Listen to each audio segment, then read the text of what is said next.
It's the M&M Funky 5 Jive with Mike and Mel, a short and sweet podcast where they dive into toys, kids, and all the chaos in between. Packed with tips, stories, and unsolicited opinions because, let's face it, they've got plenty. And hey, their opinions are their own, so save your whining for someone who cares. Now let's get to it. Time to play with Mike and Mel. Hey, welcome to M&M Funky 5 Jive. I'm Mike. This is Melissa. We going to switch it up a little bit this week because usually we talk about the toy industry and that kind of stuff because of our game Chicka Chaka. But this week was the Grammys, and we started having kind of a long discussion about music and what the Grammys meant and about growing up with different kinds of music. As you can see, we got quite a music selection, even our retro stereo back here, and we're going to take you on a journey through all the musical genres we've been through and talk about the music industry a little bit. And I think first off, let's talk about the Grammys. I could not care less about the Grammys. I sound like an old person, but you know, I just don't know any of the music that was up this year. Did you? I mean, I'd heard of a couple people. I mean, obviously Beyonce, but we didn't even know that album was a country album or considered country. I did. Crossover, whatever they call it. Right. But I think now we're not going on any facts or anything, but it's my personal opinion that the Grammys are basically the big record companies showcasing what they got. And I agree. And I don't think it has anything to do, because when we were kids, when we were growing up, so my musical influences started in the 60s, I guess, with the Beatles and that kind of thing. And then obviously as a young adult or a young, middle-aged age kid in the 70s, and then as I came about, into my teens, and I started high school in 78, so I was listening to all kinds of stuff. My mom was listening to John Denver and Jim Croce and, WIFE radio in Indianapolis. And then that was the big influx of album rock, and WFBQ and WNAP here in town started up. And they started playing album rock, and that was the big thing. It was FM. Went from AM to FM radio. And we went from vinyl records to cassette tapes, to CDs, 8-tracks, and we got them all right here. and even before that, because right. We've got those Edison records too. So anyway, back to the Grammy stuff. I think it's always been kind of I think the record companies used to have more control pre-internet, pre-electronic era, because you kind of got what they gave you, right? Mm-hmm. You've seen all the movies about Elvis and everybody else getting on the radio, and of course he was doing all the R&B stuff from the old days, redoing it, Big Mama Thornton songs and everything else. But I think that it's always a showcase for these big record companies and for their big hype. And, some of the stuff is kind of out there for us because we don't listen to pop radio ever, but we listen to a lot of new stuff. I mean, we've got the old stuff we grew up with and the stuff that we've loved for years, and back in our era, they're pumping Michael Jackson. But you just said, tell them about the world stuff and all that.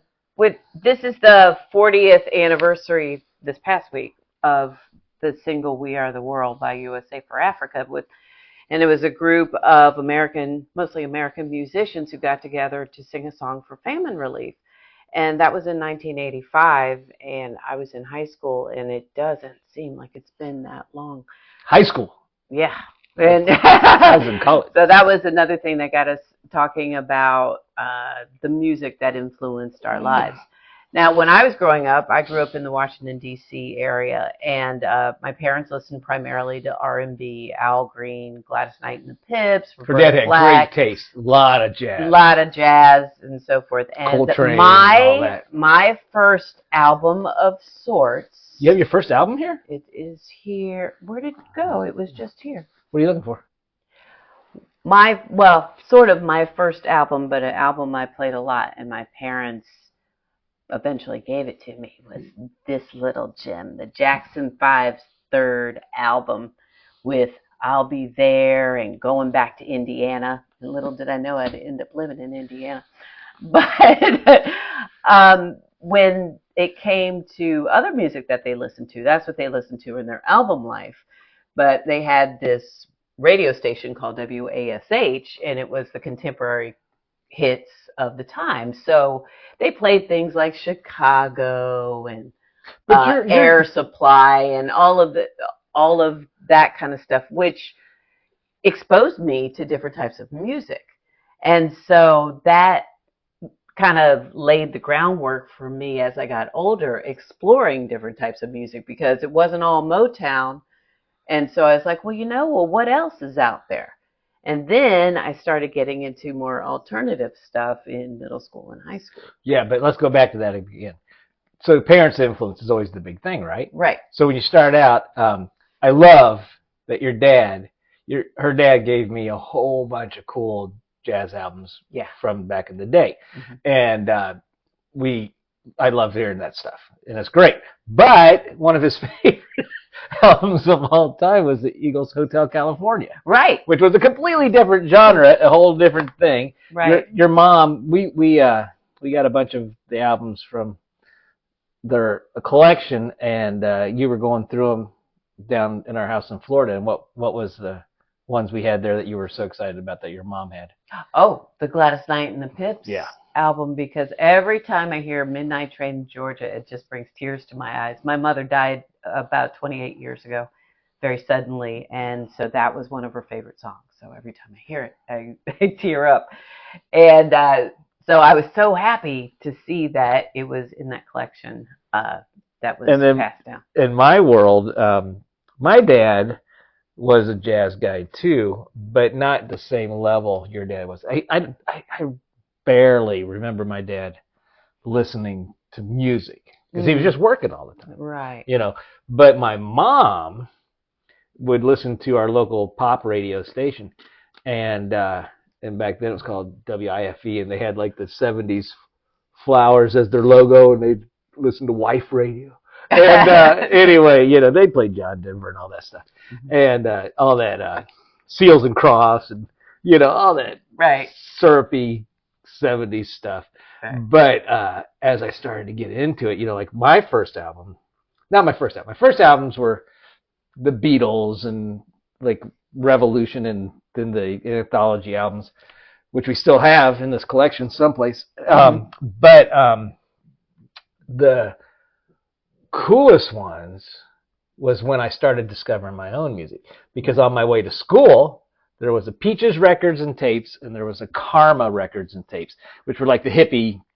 Karma was definitely, they sold the pipes and the whole bit. I didn't even know what that stuff was at the time, but I go in there and I bought my first one was Frampton Comes Alive.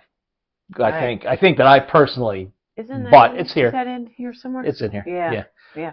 We'll go. I'll show some albums while you're talking. Right. So as we were I was discovering more and more music. Rapper's Delight.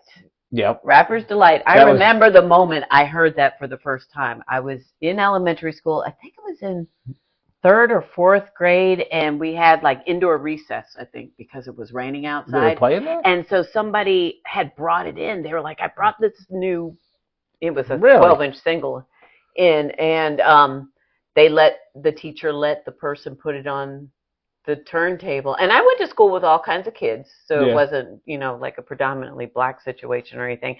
We were like, what is this? Hip hop, hippie to the what? And oh my gosh, it was so much fun. And that blew my mind. I was like, oh my gosh, I've got to learn more about this. So I remember that was interesting. See, and that's the cool thing. So now, so back then there was funny things because so we would start discovering the different music. I was kind of more into obviously the album rock thing because that was my era. My first concert was the Beach Boys. I was 13, but I have been to so many concerts. Sometimes I'll be like, oh yeah, I saw them in concert, and I forgot I did. Because there's so many concerts over the years, but and so many great experiences. But it's like in those days you'd like discover like somebody kind of off, like this U2 album. I remember being in college, and we got this, and we thought this was so like out there. It's like whoa. It's like right when it came out, like I don't know, was that 83 or something? This is War, but we had Boy. But you had Boy. And I have Boy in here somewhere, but that one, it was like so. It's like we owned it because we were like the only ones that had it, and we were the cool guys.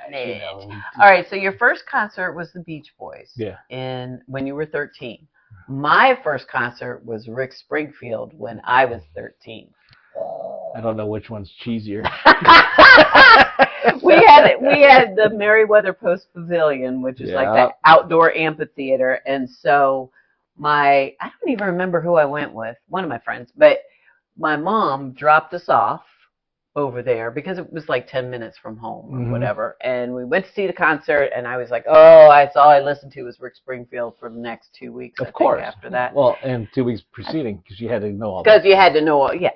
And I still have the ticket stubs. I kept all my old concert ticket stubs. I got a bunch of them. And it's crazy. I mean, not all of them, but most of them. Well, and so the concert going is a whole separate thing. I mean, you and I have been to see people like big bands like the Rolling Stones multiple times. Right. But then we and this is the thing that I think is unfortunate about things like the Grammys is that there's so much good music out there is unrepresented. I mean, you can find it and you have to dig. Like personally, I'm really into a band called The Best.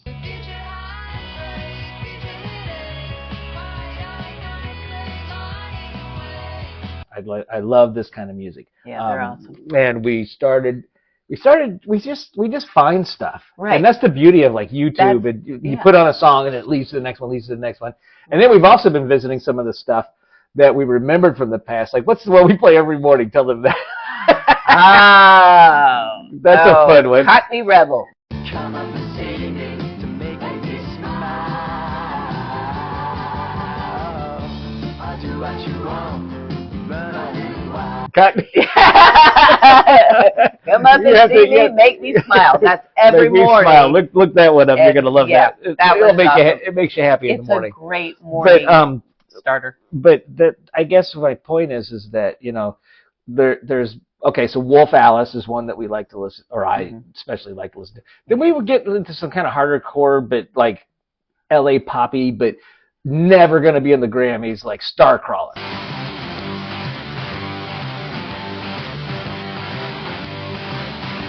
Yeah. And then there's the weird ones like Dry Cleaning that we really love, and so there's so much cool Gus Dapperton. There's so much cool stuff out there. Stuff that you might see at like Lollapalooza or the shows, that kind of stuff. But you don't hear about it in this mainstream world of music. Right. Now you remember back then, of course, it was the era of the one-hit wonders, whether you're talking the 70s or I think every era is that era. Well, yeah, that's true.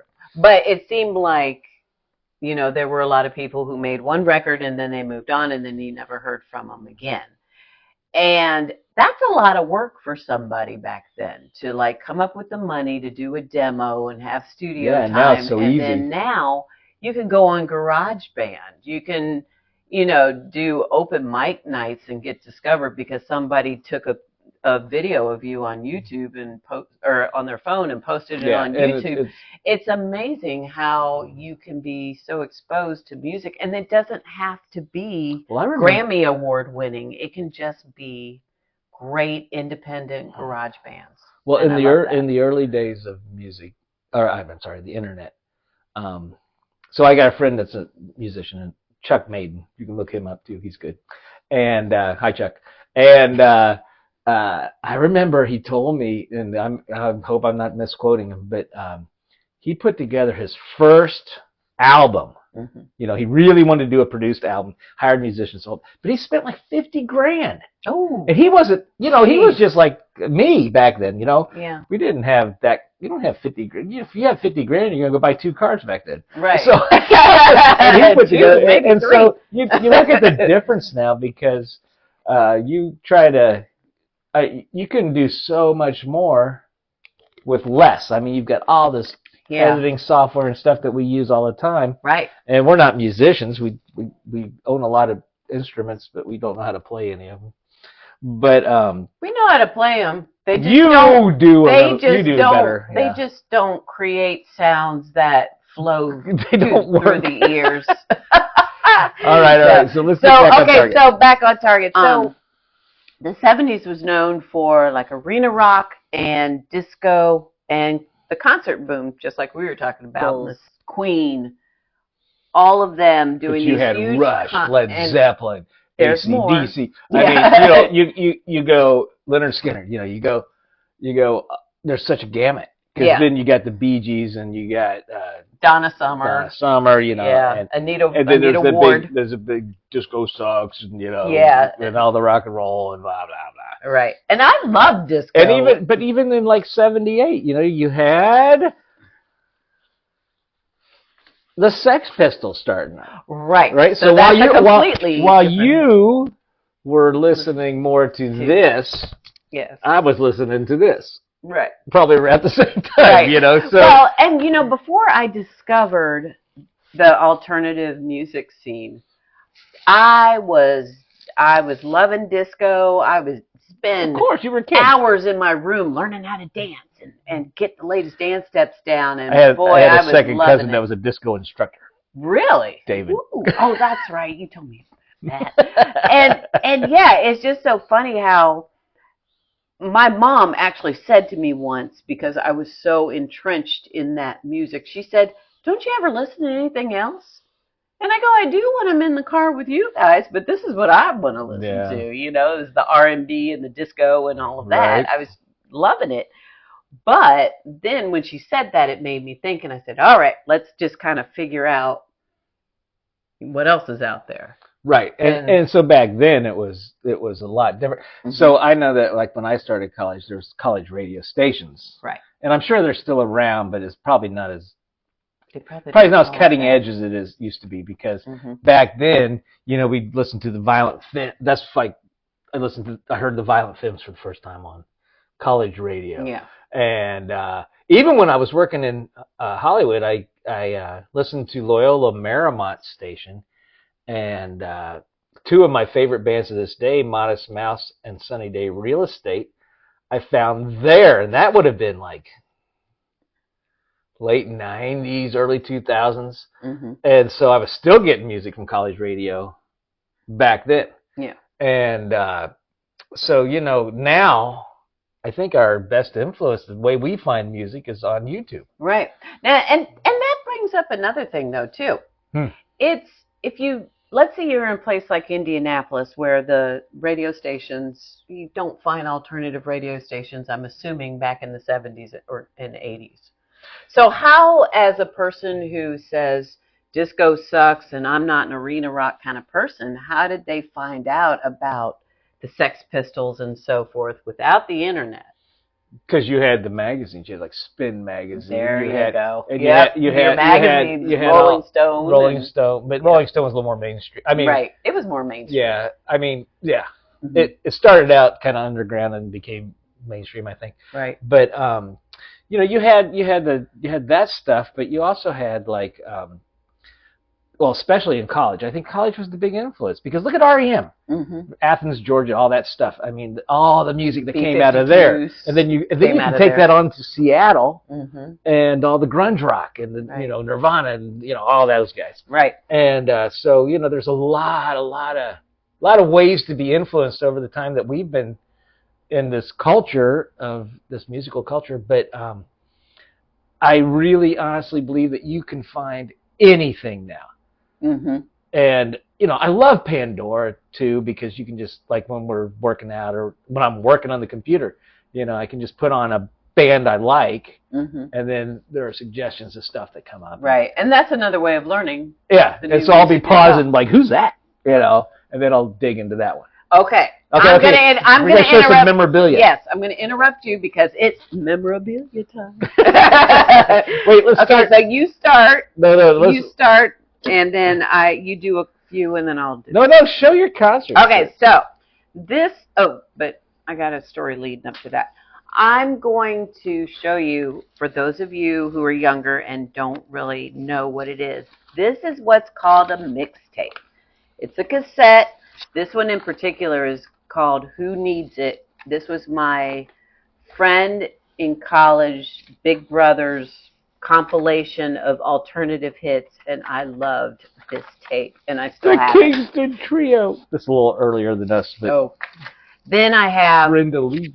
Then I have another tape. Now, see, this is something else you did. Besides putting songs on the tape, various ones that you liked, you could also tape your friends' albums because you're recording. Well, and you'd have stereo to. So I have Salt and Pepper on this one, and then on the other side I have Depeche Mode. Wait a minute. People. So you have it's right behind me. You have a dual cassette deck. Yes, the dual cassette deck. So you can copy your friend's cassette to another. Right. You do the Wonder Years or Goldbergs or whatever. Yeah. I do have some of those. We saw that yesterday. We steal them from Columbia Records. Oh yeah, Columbia Record Club.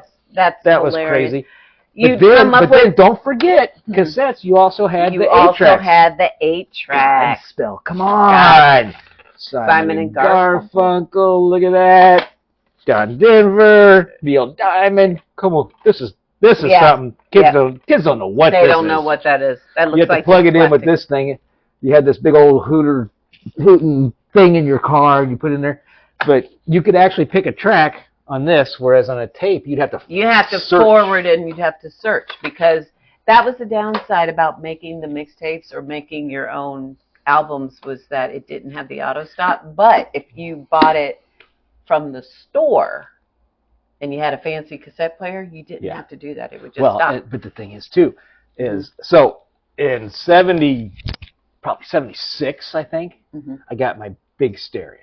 I saved up and was watching all the newspaper ads and figuring out which one I wanted. And I went into the record store and they played Supertramp for me. And so I could hear the speakers and all that. And the album was brand new. And I got it home. I had my cassette deck. First of all, that was so high tech, I had no idea how to figure out the wires. That was scary. Oh, wow. It took me a long time. And then, but then, that's when album rock became a thing on the radio. Yeah. And so you knew that they were going to play, whatever, the Rolling Stones, Some Girls album, both sides the whole time. Right. Right? And so you get ready with the pause record on your cassette deck, and you would have the radio playing, and you'd have to go record. They had to be real quiet. And you could do the whole album. Yes. Now I'm going to add to that story. Because you had your cassette deck in your car. Well, if you were rich like some kids, I had I had an AM radio in my car. Got a 66 Buick Wildcat. Had an AM radio, but I had the cassette player, the one that you would take to class and record, that was like this big. And I had that sitting in the seat next to me. Oh, I did it all the time. Honey, you were not. Don't worry. We did that all the time.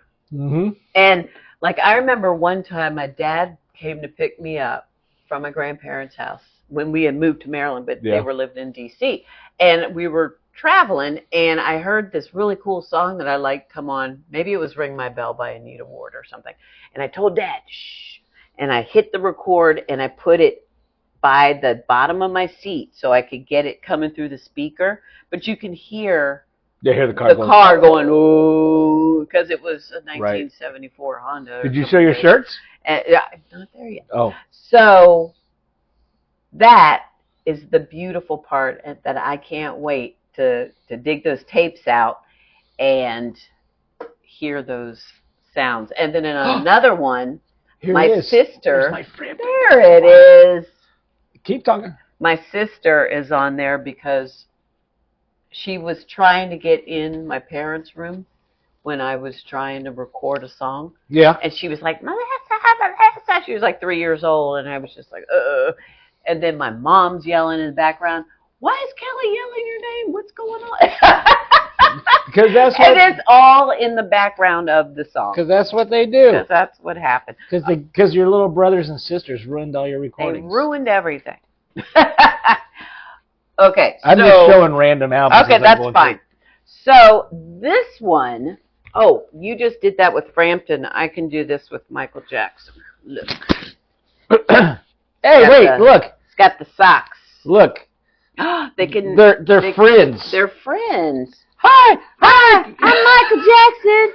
Michael Jackson. I play guitar. My name's Peter Frampton. I'm cooler than you. Peter Frampton, how'd you get your curls so tight? I love that. Mine are kind of drippy. You feel like we do. Just enjoy yourself.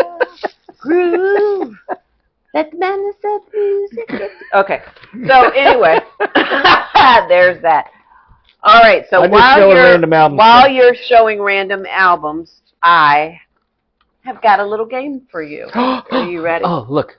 So we got good. But look, here's Melissa's. That was one of my first outside albums. Sean Cassidy. Oh, come on. Here's your little 80s bopper album.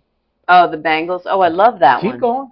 Ooh, I saw these guys. These are the Kinks. I saw them with John, back then, John Cougar. His first show was at the Convention Center in Indianapolis. First big show to an open night.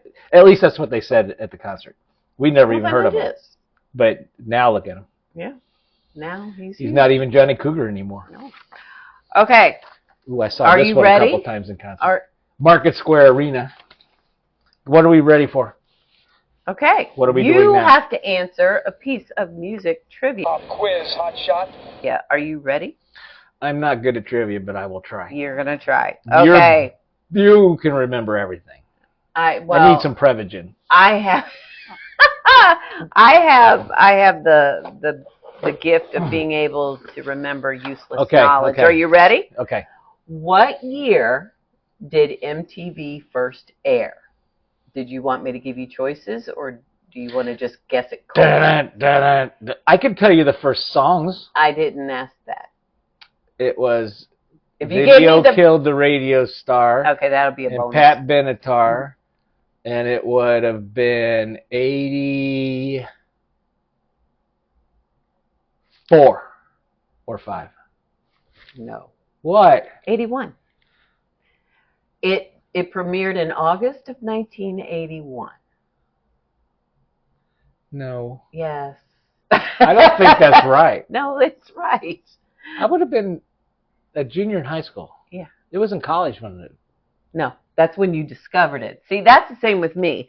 It premiered in 1981, but I didn't discover it until like 82 or 3. I don't know. I didn't see it until 83, and I thought it was like 6 months old then. Well, you know what's funny? My neighbor told me, she introduced me to Duran Duran as a group that I had never heard of before.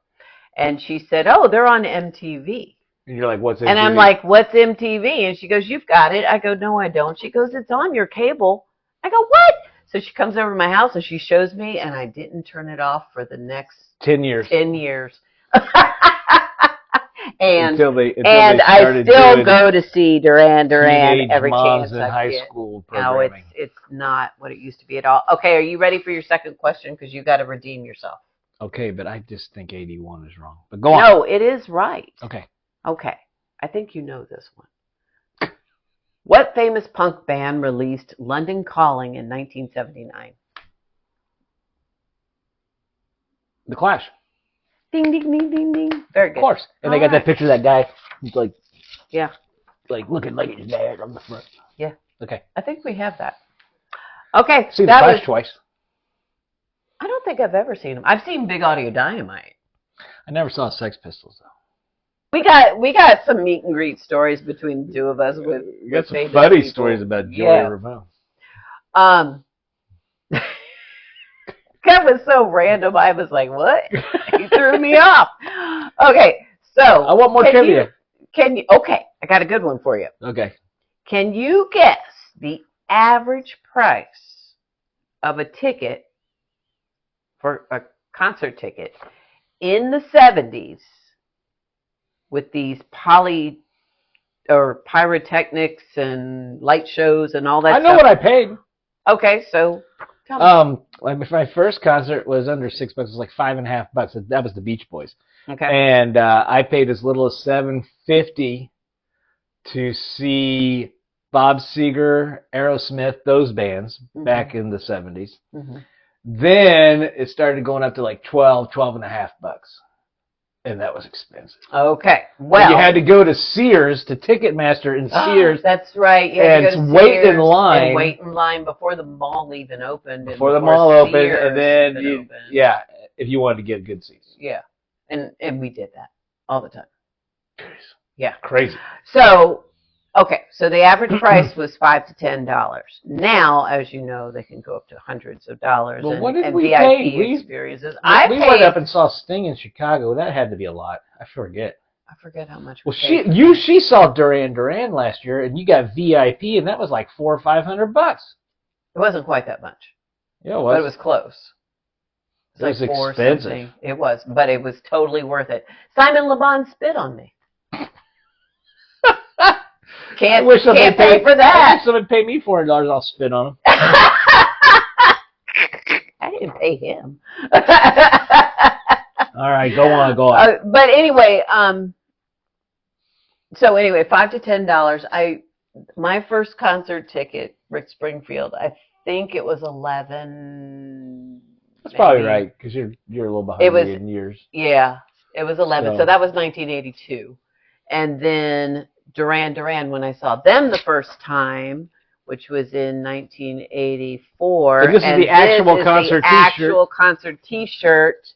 This is not a reproduction. This is the one. Look how good shape it is. It's in awesome shape because I wouldn't wear it. We need to like frame that. I know. I paid, and I still have the stub too. Oh, my T-shirts are gone. $14, I think, before fees and everything. Really? Yeah, but that one was in Washington. I still got a Van Halen T-shirt. So my parents had to drive us there. Huh? I do still have a Van Halen T-shirt because I found it in a box. Oh. But anyway. Yeah. So, okay. So in the 80s, as we were talking about before, you got the MTV Revolution, alternative music. You got the rise of hip hop, college radio, punk. What do you all that remember? New Age stuff. All right, so you said so like you get Joy Division and right. You get the Cure, with all great stuff. Yeah, that was which is interesting that it's like cool again, Yeah, it is because it's retro. And then like going to see the Pixies. I remember going to see Husker Du, and met them it was at the University of Illinois, and they were at a gas station afterwards in a van. Mm-hmm. And they just played this big concert and drive around the van. We were all getting gas. We're like, hey! Yeah. But then, you get Bob Mould from that, who's gone on to do some cool stuff. Right. I'm a big fan of his. But yeah, so you get this underground kind of college-y stuff, but then you get a lot of that mainstream stuff. You had so much great pop back then, actually. Well, yeah, and because for me, I didn't listen to it though. Oh, see, I listened to everything. But now I like it. Yeah. It's like I was too cool for it back then. Yeah. But now I like it. Madonna, Duran Duran, Michael Jackson. Yeah, we got Madonna here someplace. She's over here. Depeche Mode, In Excess. Oh, my heart.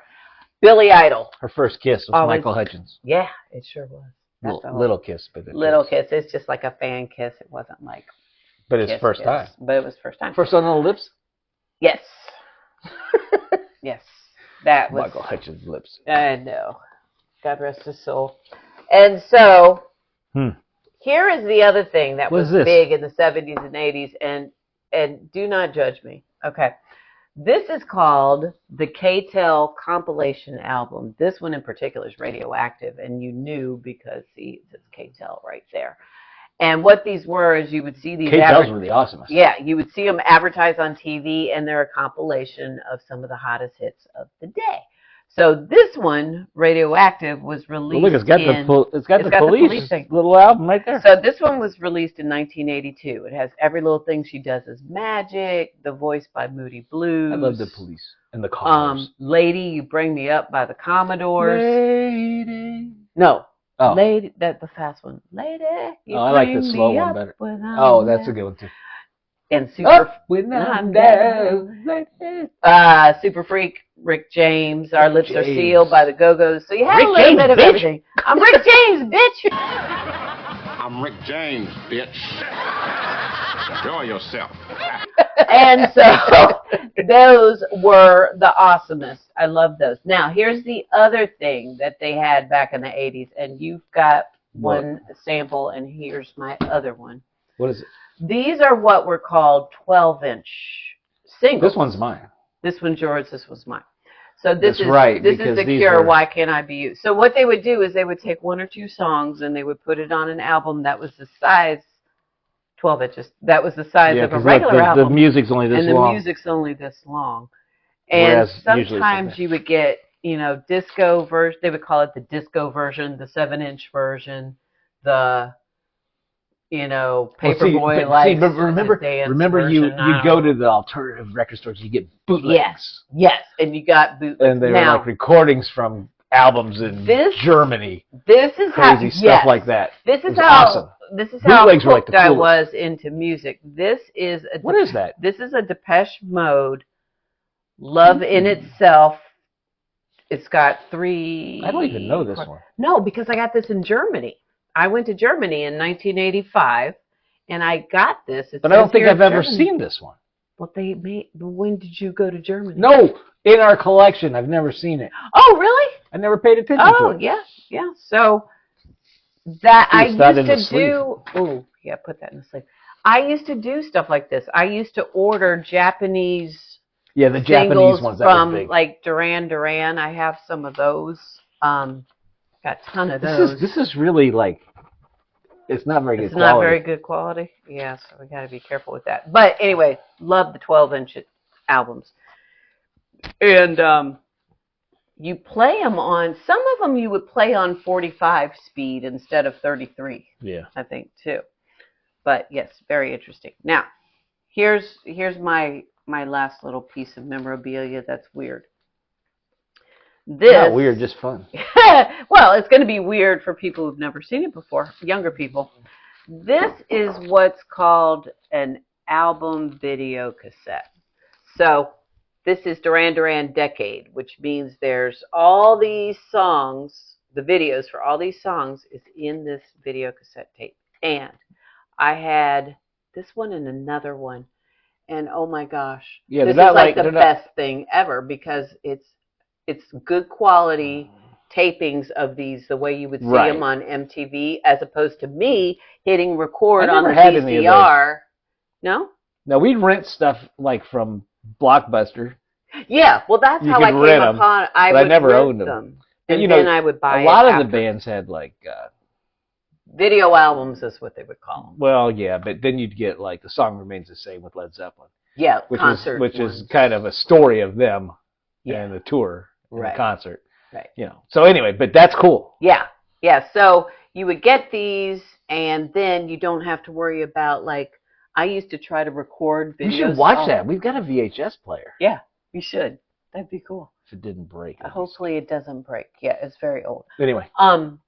I would see a video come on MTV, and I would record it off of MTV. So I made a mixtape of videos.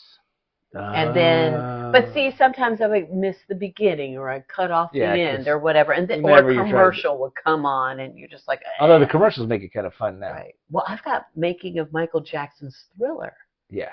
on Stuff like that's cool. on there, but it's got all the commercials. You can find some of that stuff So too. yeah, Okay. yeah, Let's so wrap that's a this lot up. of fun. Okay, so you have to ask me. I have some video. You have to ask me. Some trivia? Oh, I forgot about this. What am I doing? You're going to have to ask me trivia. But you wrote it, so you know what it is. Well, you can make one up. I don't care. I just did that for just in case, but I knew the answer to most of them. Look at this. I love this one. This is another original shirt. Hoodoo Gurus. From That's 1986. I had the Hoodoo Gurus out here someplace, but Do you? yeah, just to show some 80s stuff. Yeah. But they opened this Butthole shirt. Surfers, Hoodoo Gurus. Yeah. 1986 is where the shirt, or when the shirt Jane's is from. Addiction. And they opened up for the Bangles. And so I saw that concert and I bought the Hoodoo Guru shirt and the Bangle shirt, which I have back there too. Susanna Hoffs. Susanna Hoffs, every man's fantasy. You know, she's a dominatrix now. Yeah. I think the fellas from back in the day appreciate that. That's craziness. Okay, what are you going to ask me? Bring it on. Well, Well, just make something up. Okay, let's not say trivia. I got an idea. What was... Okay, first thing that pops in your mind. Okay. Think of MTV, first video pops in your mind. In Excess to One Thing. Oh.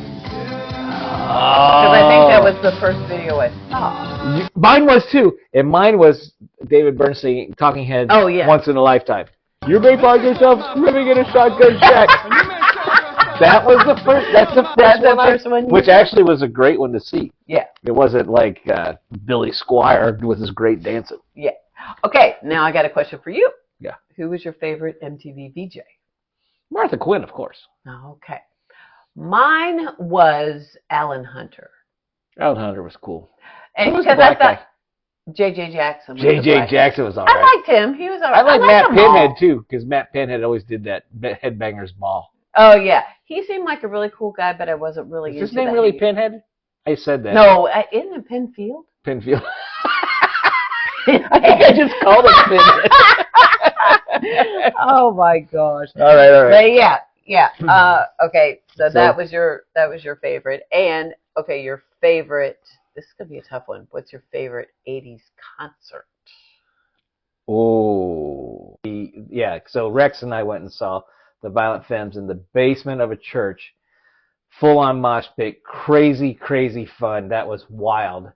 That was like a really cool '80s experience because that was like, you know, underground music in an underground church in a weird place. Right. That was nuts. So that was fun. But then I saw lots of cool bands in the '80s. Like I saw, like in the early '80s, I saw a lot of the big bands. You know, Aerosmith, the Kinks, tons of stuff like Bob Seger, all those guys, Rolling Stones. But then I also saw some kind of more alternative ones. Like we went and saw Jane's Addiction. Oh, was that the '90s? So that might have been no, that was the '80s. Was that the '80s? We saw the Jane's Addiction at the University of Illinois also, in a bar. I think it was at Mabel's, or someplace near there. Blind Pig, something like that. But so I saw a lot of cool ones back then. I met the Ramones twice, but I never saw them play. Ain't that something? I met the Kinks, but I did see them play. Yeah. Who else? But then I saw crazy ones. Like I saw like real mainstream ones like Motley Crue and Quiet Riot. That was the other one. I went backstage at Quiet Riot. Did you? Yeah, because I was working at the hotel and they stayed at our hotel. And I set up their rooms for them when they came in. And they gave me free tickets and backstage passes. I met Nikki Sixx backstage. Wow. Which he wasn't with Quiet Riot, but Right. he happened to be there. Right. And it was somebody's birthday and they were actually having cake. And drinking milk. Did they give you cake? Well, I wanted a beer and I didn't get one. Well, no, I didn't get cake either. easy come, easy. They had like a separate area. You could see them all back there. Right. And like I think the lead singer's mom was there. It was very mellow. I was expecting crazy backstage chaos, drugs and naked people, and I didn't get that. Well, of course. Okay, what was yours? Okay, of course, my favorite concert was the 1984 Duran Duran concert because that was the first time I ever saw them, and I was and you were nuts still about them. a huge Duran Duran I'm still fan. a huge fan of them.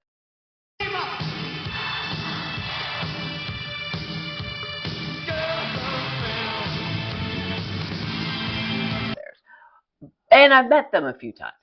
And so that's awesome. One time I was in the elevator with Sting, but I wasn't the only one in there. It was a bunch of us.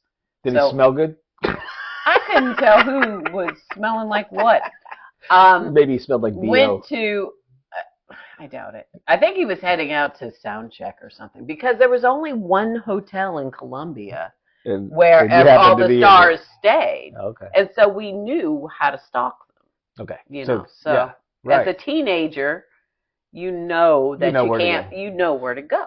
So, yeah, so I think we were like cruising the floors or something in the hotel, and then it just so happens that he was getting on, and we were all like, oh, let's get in with him. Right. And so we were like, I like your music. Did you really? Somebody said it. I didn't say it. Oh, somebody was with. How embarrassing. Then there was this whole NXS thing. Oh gosh, that was just in 1988. There was like that was like a day-long thing. But that would have been a great concert. That was it was always fun. I saw them in concert 3 times, I think, before Michael's demise. I never saw them. They were great. Saw U2. U2 in concert was a religious experience, and they better tour again because we have to Vegas get this man there. That $1 million. It's over, yeah. But hopefully we'll get to see them somewhere. So I don't know. It's like you. There's a lot of good great stuff. Experiences. And different kinds of music. Which has always been the thing I think that you and I have. I think when it comes right down to it, we can sum this up by saying, with the Grammys, we looked up a lot of the music to hear stuff we hadn't heard, and we were actually surprised, and we did like some of it quite a bit, and we didn't like some of it. Right. I mean, I was a big Sonic Youth fan, but I thought that Kim Gordon was, she's a little. I mean, but she's 75 or something. Yeah. Now, but that's just go home is what I say. Time is over. Yeah. But let the kids do it. But no, I take that back. Sorry, Kim. Keep it going. That's cool. But I think that over the course of our musical lifetime, we've had a lot of great experiences. We could talk for hours on this. Yeah. And we didn't even talk about, a lot of music and experiences and people we've met and things we've done and seen and sneaking in and whatever. Oh gosh. All the fun stuff. But into a concert or two. But it's always fun. But I think that we've had a really good musical experience, and I really love our collection. I do too. And even though this is like a fraction of what I used to have, because so much of it got stolen or lost or taken or I know. whatever. After all the years, and the moves and everything, you tend to but we still got a good look away. at all those CDs. Got a lot. Yeah, and then all of our digital music too. So I mean, but the funny thing is, we usually just put it on the TV and play it through the stereo. I know, but every once in a while, just knowing that it's there and it's tangible, it makes me feel good. So okay, I'm all good with that. So that's a little bit about us. I hope you enjoyed our musical diatribe. So like us, subscribe, check out all of our stuff. We've got other blogs talking about different things. We tend to stay in the toy industry. Please check out chickachakatoy.com. Tell us all about your musical experiences in the 70s and 80s, and it doesn't even have to align with us. I had a thought, and it just occurred to me.